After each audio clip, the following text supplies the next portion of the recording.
직장 생활을 하는 젊은이가 남자입니다. 젊은 나이에 아내를 잃었습니다. 어린아이를 남겨두고 아내가 세상을 떠난 것입니다. 여러분, 직장 생활하는 젊은 남자가 어린아이를 키우면서 직장 생활을 한다면 얼마나 힘겹겠습니까? 혼자서 아이를 키우면서 아내 없이 살아가는 자기의 애환을 담은 내용을 책으로 표현했습니다. 그 책 제목이 아내의 빈자리라는 책입니다. 그 책 내용 중에 제가 일부분을 지금 읽어드리겠습니다.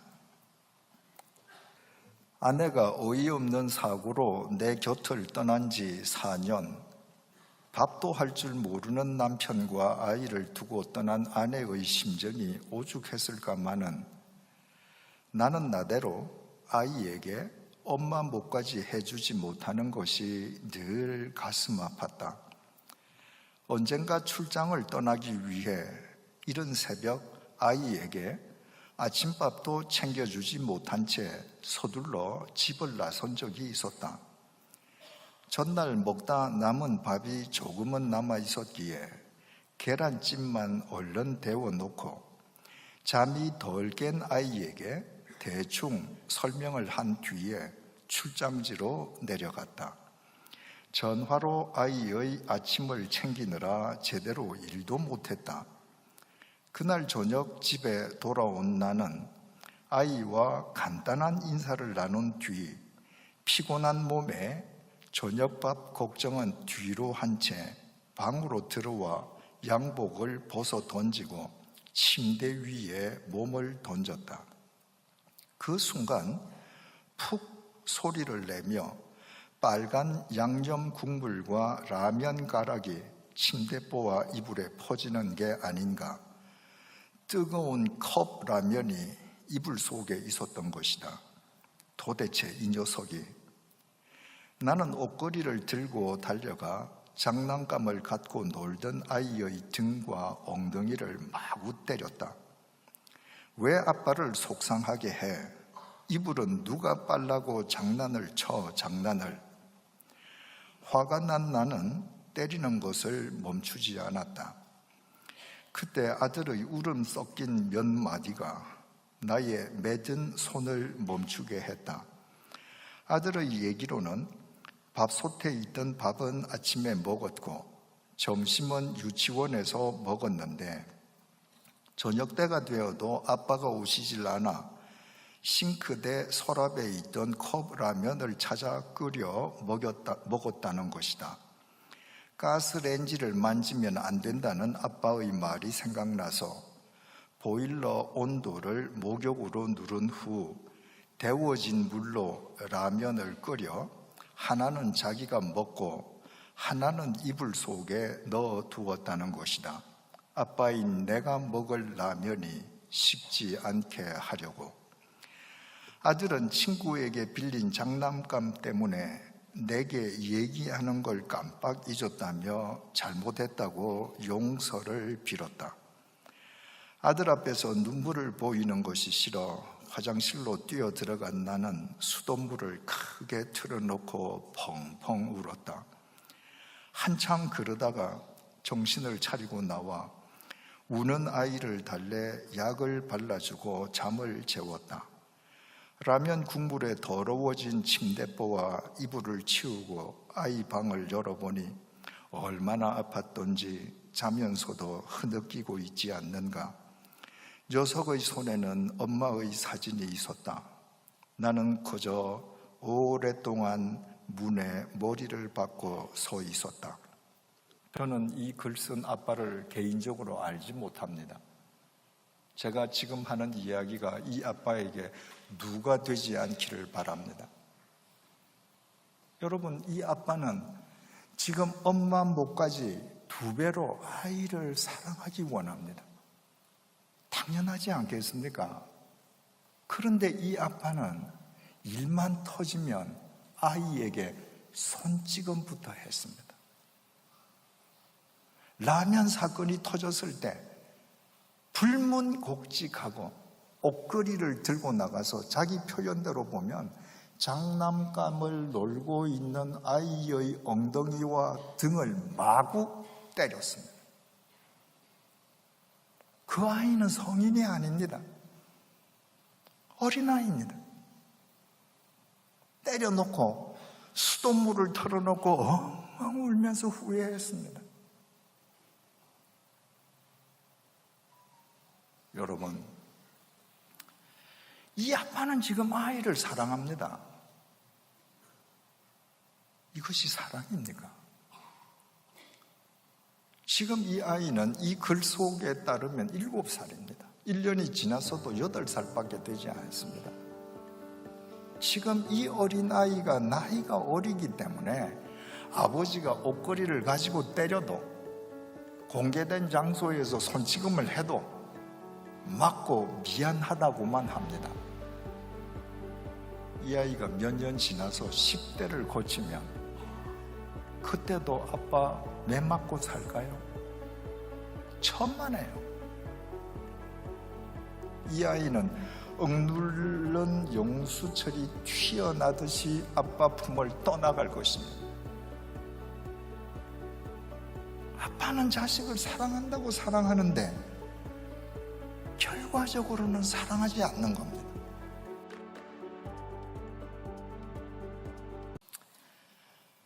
젊은 부부가 한국에서 신앙생활을 하다가 미국으로 이민을 갔습니다. 남편은 고학생 출신입니다. 촉망받는 엘리트였습니다. 부잣집 딸을 가르치기 위해서 가정교사로 들어갔다가 그 부잣집 딸하고 결혼했습니다. 하루아침에 이 고학생의 생활 수준이 급상승했습니다. 처갓집에서 사주는 좋은 집에 자동차를 타고 장인어른 회사에서 예전에 비해서 정말 호의호식했습니다. 그런데 그 장인 집에 들어가서 장인의 재산으로 호의호식하면서 사는 순간부터 아내와 그 패밀리가 이 남자에 대한 갑이 되어버렸습니다. 갑을관계가 되어버렸습니다. 부부 싸움을 하면 아내가 친정에 전화를 합니다. 그러면 장인, 장모님이 사위를 야단치는 것은 두말할 나위도 없고 손위 처남이 당장 달려와서 자기 매제, 이 여인의 남편 뺨을 때리면서 소리 질렀습니다. 여러분, 그런 남자가 길을 펴고 살겠습니까? 가정에서 그렇게 주눅든 사람이 장인 회사에서 좋은 직책에 좋은 직급에 있었지만 사회생활 적응에 실패했습니다. 그래서 두 사람이 미국 이민을 계획했습니다. 여자는 여자대로 가난한 시부모를 모시는 것도 아니지만 그 가난한 시부모에 대해서 의무를 다해야 한다는 게 귀찮은 거예요. 그래서 태평양 건너서 미국으로 갔습니다. 그러나 그 남자의 상황은 바뀌어지지 않았습니다. 미국 가서 처갓집 돈으로 집 사고, 처갓집 돈으로 자동차 사고, 처갓집 돈으로 생활했습니다. 아내와 갑을 관계가 그대로 계속된 것입니다. 결국 그 남자는 50도 되기 전에 미국 땅에서 죽었습니다. 그로부터 몇 년이 지난 후에 제가 미국에 갔을 때 그 자매가 저를 만나고 마치 친정 식구를 만난 듯이 제 앞에서 엉엉 울었습니다. 남편이 죽고 나서 남편의 일기장을 본 겁니다. 자기의 갑질이 사랑이 아니었다는 것, 자기가 전도 유망했던 한 젊은 남자의 인생을 망쳤을 뿐만 아니라 죽였다는 죄책감에 몸을 떨고 있었습니다. 여러분들 가운데에, 우리 가운데에 사랑하지 않고 결혼한 남녀가 있습니까? 다 사랑해서 결혼하지 않았습니까? 그런데 결혼한 뒤에 왜 서로 상처를 주고받습니까? 왜 함께 살아가는 것 자체가 기쁨이 되기보다는 고통인 경우가 더 많습니까?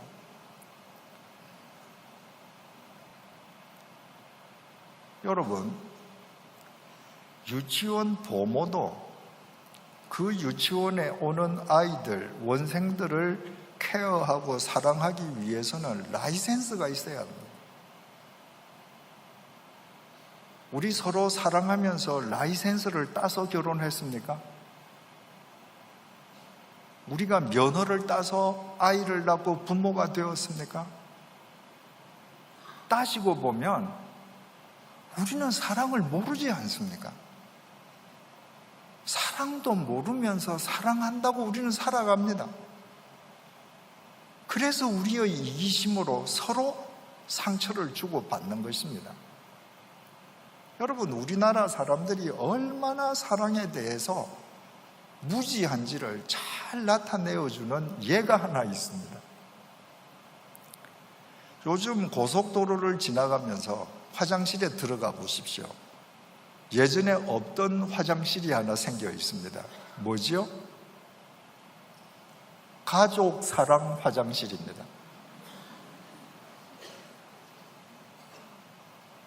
제가 20여 년 전에 스위스에 있을 때, 그때에 이미 스위스에는 고속도로 공동변소라든지 수영장 탈의실에 부부가 함께 들어가서 아이들을 케어해 줄 수 있도록 부부가 공동으로 들어가는 화장실이나 탈의실이 있었습니다.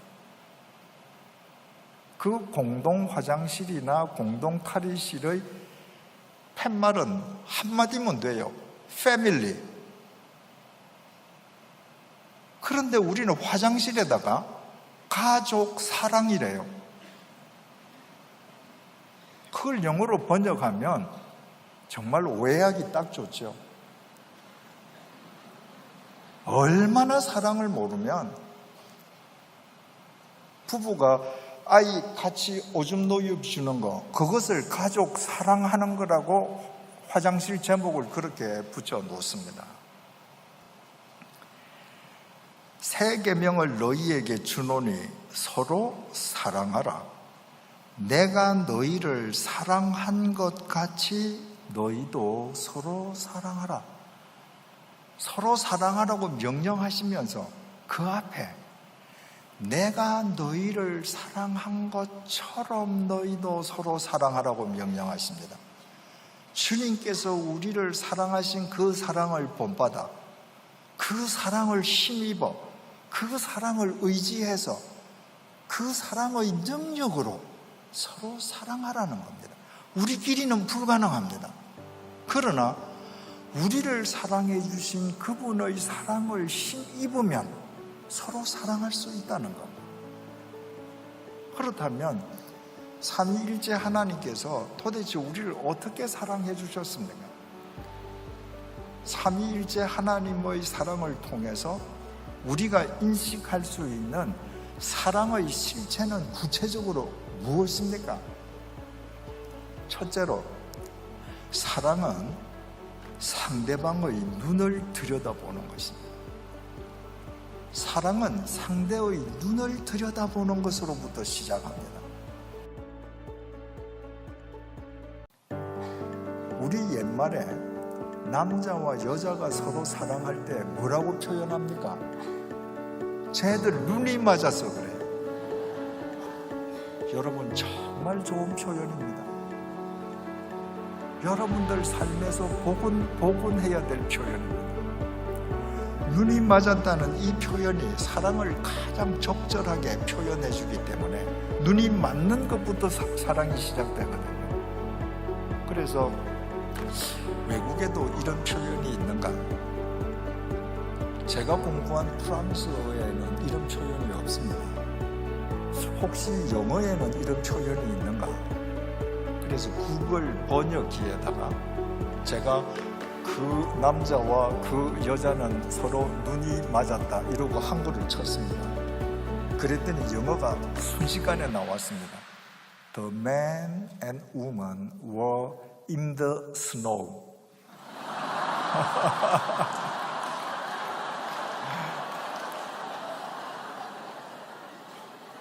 그게 구글 번역기 상으로는 눈이 맞았다는 게 없는 거죠. 제가 미국 변호사에게, 그분은 영어가 능통하고 한국어도 능통한 분이죠. 제가 전화해서 물었습니다. 이런 표현이 있냐? 자기도 문학적인 표현은 몰라서 문학을 잘 아는 분한테 확인해 줄게. 없어요. 영어에 첫눈에 반했다, love at first sight, 이런 표현은 있습니다. 그런데 눈이 맞다는 표현은 없습니다. 여러분들 다들 연애할 때, 결혼하기 전에 어떻게 사랑했습니까? 눈이 맞았잖아요. 카페에서, 공항에서 서로 눈이 맞았습니다. 그때 서로 마주 볼 때 상대방 눈으로 내가 빨려 들어가는 것 같지 않았습니까? 그런데 결혼하고 눈을 안 봅니다.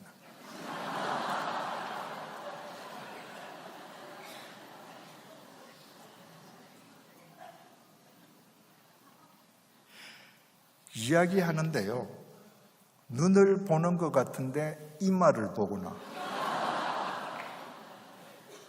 볼을 보거나, 가장 근접하면 눈썹이나 미간을 봅니다.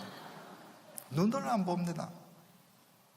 그러니까 같이 살면서 사랑과 무관한 관계가 된다. 여러분, 상대방의 눈을 들여다본다고 하는 것은 상대의 심중까지를 꿰뚫어 보면서 말로 발설되지 아니한 상대의 그 속의중까지를 읽는 것을 의미합니다. 여러분, 시인이 밤을 새웁니다. 뭘 하려고요? 자기가 표현해내고 싶은 세상에서 하나밖에 없는 단어를 찾아내기 위해서 며칠 밤을 새웁니다. 자기 속에 있는 그 감정들, 살아 움직이는 그 감정을 표현할 수 있는 단어는 하나밖에 없거든요. 그 단어를 찾기 위해서 애쓰는 겁니다. 여러분, 우리는 시인이 아닙니다. 언어의 마술사라고 하는 시인도 자기 마음 속에 있는 것을 표현할 수 있는 적절한 단어를 찾기 위해 며칠을 밤샘을 하는데, 우리가 어떻게 사랑하는 내 아내에게, 남편에게, 자식에게 내 속에 있는 모든 것을 다 말로 표현할 수 있습니까? 절대 불가능합니다. 눈을 들여다보면 눈이 말을 합니다. 내 아내가 얼굴을 웃는 것 같지만 그 속에 지금 우수가 잠겨 있는지, 내 남편이 아무 말 안 하지만 그 눈 속에 지금 무슨 근심이 지금 깃들여져 있는지, 눈이 말을 합니다.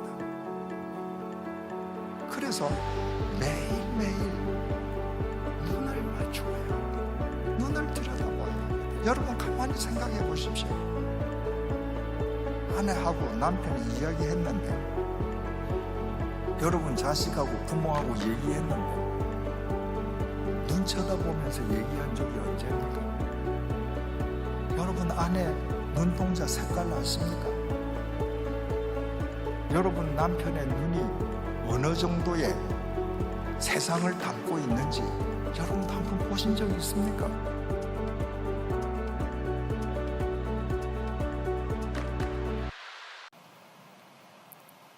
예수님께서 십자가에 못 박혀 돌아가시기 전에 소위 최후의 만찬 예식을 마가의 다락방이라고 불리는 다락방에서 가지시지 않았습니까? 그 만찬을 끝내시고 주님께서 겟세마네 동산으로 기도를 하러 가십니다. 이제 십자가 죽음을 놓고 절체절명의 순간에 하나님 앞에 기도드리기 위함이었습니다. 그때 제자들도 함께 따라갑니다. 마태복음 26장 30절을 보면 그들이 찬미하면서 감람산으로 나아가니 이렇게 기록되어 있습니다. 예수님은 지금 죽음을 앞두고 절체절명의 기도를 하시기 위해서 가는데 제자들은 지금 축제의 노래를 부릅니다. 왜? 그들은 지금까지도 날이 밝으면 예수님께서 빌라도 총독을 몰아내시고 집권하신다고 생각하거든요. 날이 밝으면 너는 우의정하고 나는 좌의정하고 못해도 우리 중에서 모든 사람들은 다 장관해야지 꿈에 부풀어 있는 겁니다. 예수님께서 그들을 보시면서 이렇게 말씀하셨습니다. 얘들아, 너희들이 오늘 밤에 다 나를 버리고 도망갈 것이다.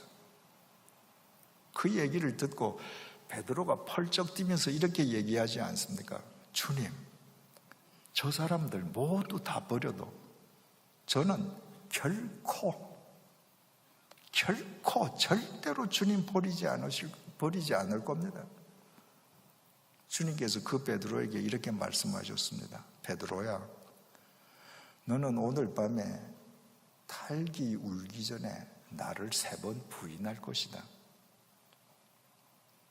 베드로가 뭐라고 합니까? 주님, 내가 주님과 함께 죽을지언정 절대로 주님 부인하지 않을 겁니다. 호언장담했습니다. 그때까지만 해도 베드로는 주님께서 반드시 내일 왕좌에 앉으시리라고 확신하고 있었던 것입니다. 그런데 겟세마네 기도를 끝내신 주님께서 대제사장이 보낸 무리들에게 잡혀가시지 않습니까? 베드로 생각과 지금 다른 상황이 벌어졌습니다. 베드로는 그 일이 어떻게 되는지 그렇게 앞장서 가던 베드로가 멀찍이 떨어져서 갑니다. 혹시 화가 자기에게 미칠까 봐 대제사장 집에 들어갔습니다. 그리고 우리가 잘 아는 상황이 벌어지지 않습니까? 거기에 있는 사람이 너 보니까 예수하고 한패네? 아니야, 간단하게 부인했습니다. 두 번째로 또 아니야, 너 맞잖아. 그랬더니 베드로가 맹세하면서 부인했습니다. 유대인의 맹세는 하나님의 이름을 걸고 맹세하는 겁니다. 나 하나님 이름을 걸고 맹세하는데 나 저 작자 몰라. 마지막으로 또 아니야, 너 맞잖아. 너 말투가 갈릴리 말이잖아. 그랬더니 베드로가 부인하고 맹세하는 것도 모자라서 저주했습니다. 나 저런 저주받을 작자 나는 모른다고, 하나님의 이름으로 맹세한다고. 여러분, 그 후에 닭이 울고 베드로가 닭 우는 소리를 듣고 나가서 통곡한 거 우리가 알지 않습니까? 근데 한번 여러분 생각을 해보십시오. 지금 그 순간에 예수님께서 딴 공간에 계시는 것이 아닙니다. 대제사장 그 좁은 마당에 지금 같이 서 있는 겁니다, 베드로하고. 그런데 예수님이 무력하게 잡혀가서 따귀를 맞으시고 모독당하는 걸 보고 자기에게 화가 미칠까 지금 두려워서 베드로가 자기 보호 본능으로 예수를 지금 부인하고 맹세하고 저주하는 그 순간에 닭 우는 소리가 들리겠습니까? 그 닭 우는 소리가 들릴 때 주님께서 얼굴을 돌려서 베드로를 바라보셨습니다. 베드로는 닭 우는 소리를 듣고 통곡한 것이 아니라 자기를 바라보시는 주님의 눈을 보고 닭 울음소리가 귀에 들리게 되었습니다. 자, 그 장면을 여러분 한번 머릿속에 그려보십시오. 베드로가 지금 3번째 저주까지 하면서 부인합니다. 닭 우는 소리가 납니다. 베드로는 그 소리 지금 전혀 인지하지 못합니다. 그때 예수님께서 고개를 돌려서 베드로를 봅니다. 만약에 여러분들께서 이런 상황이시라면 베드로를 쳐다보는 눈이 어떤 눈이겠습니까?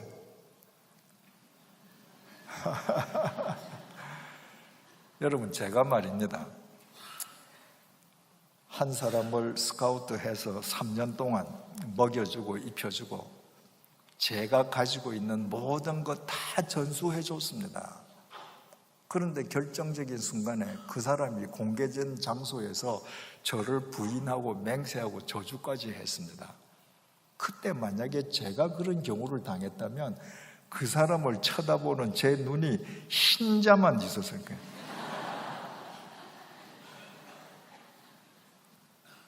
만약에 베드로를 쳐다보는 예수님의 눈이 흰자만 있었으면 베드로 귀에는 절대로 닭소리가 들리지 않았을 것입니다. 주님의 눈이 호수처럼 여전히 연민과 사랑에 찬 눈초리입니다. 그 눈을 보는 순간에 베드로 귀에 닭 울음소리가 들렸습니다. 그래서 나가서 통곡했습니다. 회개였습니다. 왜? 그 주님의 눈이 사랑의 눈이었고 그 사랑의 눈을 베드로가 들여다보는 순간에 그 마음속에서 상실했던 주님에 대한 사랑이 다시 회복된 것입니다. 두 번째로 사랑은 너무나 당연하게 시간을 주는 것입니다. 저희 집에는 아이들 4명에 또 저희 어머님, 그리고 어머님께서 3년 동안 누워 계실 때에는 또 어머님을 도와주시는 분, 그래서 여러 명이 살았습니다. 제 처가 동시에 가장 많은 콜을 받은 것이 9콜을 받았다는 거예요. 지금 동시에 아이가 울어요. 그 순간에 전화벨이 울립니다. 그 순간에 시어머니가 야야 하고 부르십니다. 그 순간에 초인종이 울려요. 그 순간에 지금 냄비가 끓으면서 지금 넘쳐납니다. 어디를 가야 합니까? 인간은 한 군데밖에 못 갑니다. 그 상황에서 가장 급하다고 생각되는데 한 군데의 부름에 응하면 8군데는 응하지 못하는 겁니다. 그런데 어떻게 하나님께서 우리 개개인과 전부 다 함께 하시고 당신의 시간을 우리 개개인에게 주실 수 있습니까? 하나님은 시간과 공간을 초월하는 영이시기 때문입니다. 그래서 당신의 전 존재를, 당신의 전 존재인 시간을 우리 개개인에게 송두리째 주시면서 우리를 사랑해 주십니다. 우리 역시 사랑해야 될 사람에게 우리의 시간을 주는 것으로 사랑은 실천됩니다. 제가 아이가 4명이 있다 보니까 늘 아이들과 만나서 밥을 먹거나 이야기하거나 항상 집단적으로 하게 됩니다. 아이들하고 개별적인 관계를 맺기가 참 어려운 거예요. 그래서 언제부턴가 제가 시간이 나면 아이들과 한 명씩 돌아가면서 데이트를 했습니다. 명동에 데리고 가서 칼국수도 먹고, 명동 뒷골목에서 산 낙지도 먹고, 코스모스 백화점 계단에 앉아서 행인들을 보면서 이야기도 하고, 아이들 어릴 때 다 그렇게 개별적으로 그 아이들을 위해서 시간을 줬습니다. 쟤는 사내 아이만 4명이니까 그 아이들이 군을 갈 때 저는 아이들에게 이렇게 얘기했습니다. 남의 집 아들들한테 진 빚을 당당하게 가서 갚고 와라. 이 나라의 안보는 수없이 많은 집 아들들이 그동안 수고한 덕분에 지켜졌다. 특히 한국 전쟁 때 수없이 많은 아들들이 피 흘리면서 죽었다. 그래서 우리나라가 지켜졌다. 이제 너는 우리 집안을 대표해서 그동안 남의 집 아들들에게 진 빚을 네가 가서 갚고 와라. 우리 집을 대표해서 빚 갚으러 가는데 그냥 보낼 수 없지 않습니까? 그래서 군에 가는 아이들하고는 꼭 제가 어떻게든 시간을 내어서 이틀 정도 함께 여행을 했습니다. 국내 여행을 하고 빚갚으러 보냈습니다. 제가 작년에 칠순을 했는데 가족들이 다 모여서 아빠에게 무엇이 가장 감사했는지 아이들이 돌아가면서 한 가지씩만 얘기를 하기로 했는데, 제일 큰 아이가 자기가 어릴 때 자기를 위해서 개인적으로 시간을 내어서 아빠가 데이트 해주고, 자기가 군에 가기 전에 이틀 동안 시간 내어서 여행해 준 거, 그게 감사하다고 했습니다. 여러분, 하루는 24시간이고 1440분입니다. 1440분 되는 이 긴 분 중에서 여러분이 사랑해야 될 사랑 대상에게 진심으로 몇 분이나 주고 있습니까? 여러분, 저는 제 처와 제 누님들, 제 어머님께 참 감사한 점이 있습니다. 제가 모태신앙인으로 태어났음에도 불구하고 제가 그렇게 허랑방탕하게 살아갈 때, 제가 믿음 좋은 교회 집사인 줄 알고 결혼하고 보니까 알코올 중독자처럼 살아갈 때, 제 처나 제 어머니나 제 형제 중에 한 사람이라도 야, 너 싹수가 노랗다, 그랬으면 전 정말 억울해졌을는지 모릅니다. 제 처를 비롯해서 제 가족 중에 한 명도 제게 제 미래에 대해서 절망하거나 저를 저주하는 이야기를 해본 적 없었습니다. 그까진 믿었습니다. 믿어줬습니다. 그 믿음이 오늘 제가 이런 모습으로 서 있을 수 있게 된 원동력이 된 것입니다. 특히 젊은 강남 어머니들에게 부탁합니다. 성적으로 자식들 잡지 마십시오. 주위에서 다른 학부모가 하는 이야기 듣지 마십시오. 여러분, 지금은 옛날처럼 사람들을 일직선에 세워놓고 경쟁시키는 시대가 아닙니다.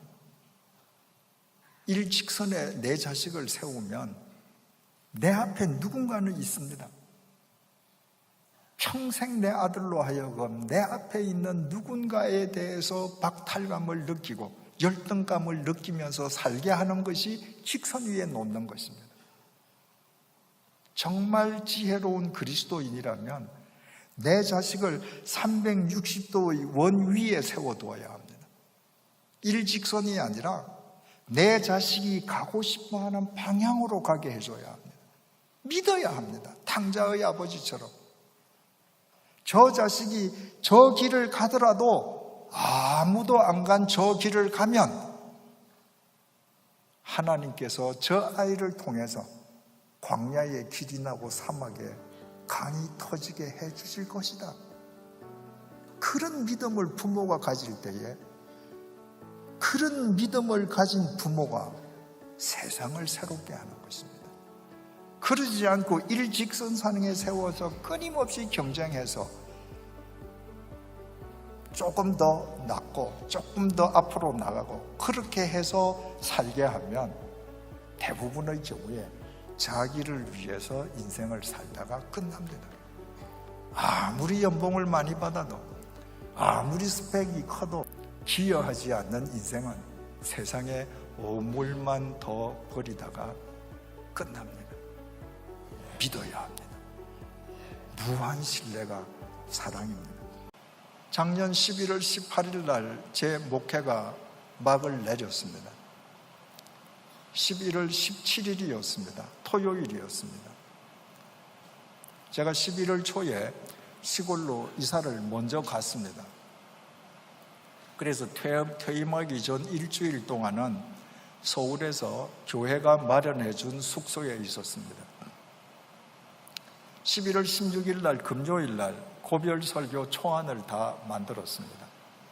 토요일 11월 17일 날 이제 마지막 설교를 마무리하기 위해서 숙소에서 노트북을 켰습니다. 제가 사용하는 노트북은 애플사가 만든 맥 프로라는 겁니다. 열었는데 부팅이 안 되는 거예요. 창이 뜹니다. 시스템 업그레이드 중에 컴퓨터를 강제로 종료를 시켜서 오류가 생겼다는 겁니다. 몇 번을 강제로 끄고 다시 켜고 다시 했는데도 부팅이 안 돼요. 지금 내일 30년 목회를 마무리하는 고별 설교를 해야 하는데 이 참 보통 문제가 아니죠.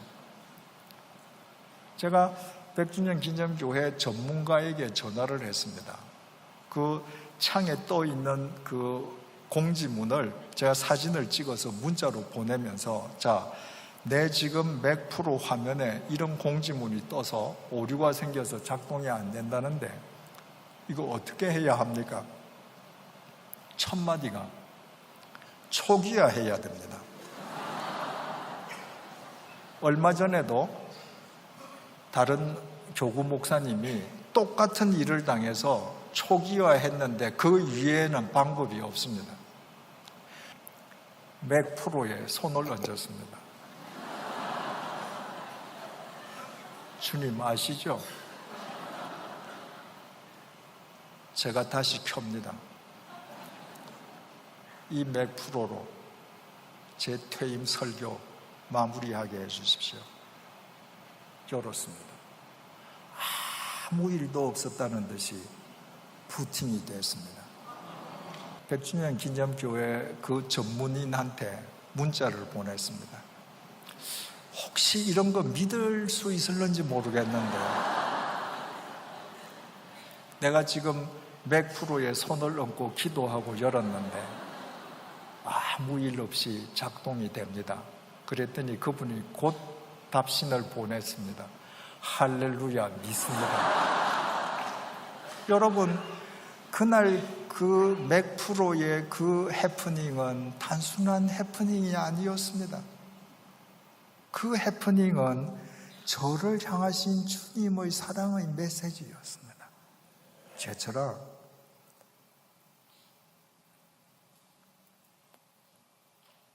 내 30년 동안 너 이렇게 사랑했어. 너 이렇게 함께 해준 거야. 주님의 그 사랑으로, 그 사랑을 힘입어서 저는 30년 동안 사랑해야 될 교우님들을 사랑하며 살았습니다. 그 주님의 사랑을 힘입어서 저같이 무능력하고 부족하고 허랑방탕했던 사람들이 여러분을 사랑하면서 30년의 목회를 마무리할 수 있었습니다. 여러분, 그 하나님의 사랑이 지금 여러분들과 함께하고 계십니다. 그 사랑을 힘입으십시오. 그 사랑 속에 거하십시오. 그 사랑으로 여러분이 사랑해야 될 사람의 눈동자를 들여다보면서 살아가십시오. 그 사랑을 힘입어서 사랑해야 될 사람에게 오늘부터 여러분의 시간을 드리십시오. 사랑해야 될 대상이 지금 비록 여러분의 기대와 예상을 벗어나 있다 할지라도 주님께서 우리를 믿어주셨던 것처럼 무한 신뢰하십시오. 그 사람을 바르게 사랑하기 위해, 하나님의 정의를 세우기 위해 그 사람을 무너뜨리려는 외부의 도전에 맞서시고 그에 대한 사랑의 의무를 다하지 않으려는 내 자신과 맞서서 싸우십시오. 우리가 그렇게 살아갈 때 우리가 세상에서는 보잘것없는 사람이라 할지라도 우리가 겪어가는 인생 이야기책은 멋진 서사책이 될 것입니다. 저는 그 주님의 사랑에 감사하기 위해서 제 시골집 이름을 제 아내와 의논해서 서사집이라고 지었습니다. 오늘 본문의 명령을 따라서 서로 사랑하는지, 여러분들이 서로 사랑하며 살아가면 여러분들의 인생이 서사책으로 엮어질 것이고 여러분들의 가정이 따뜻한 서사집으로 세워질 것을 믿습니다. 기도하겠습니다.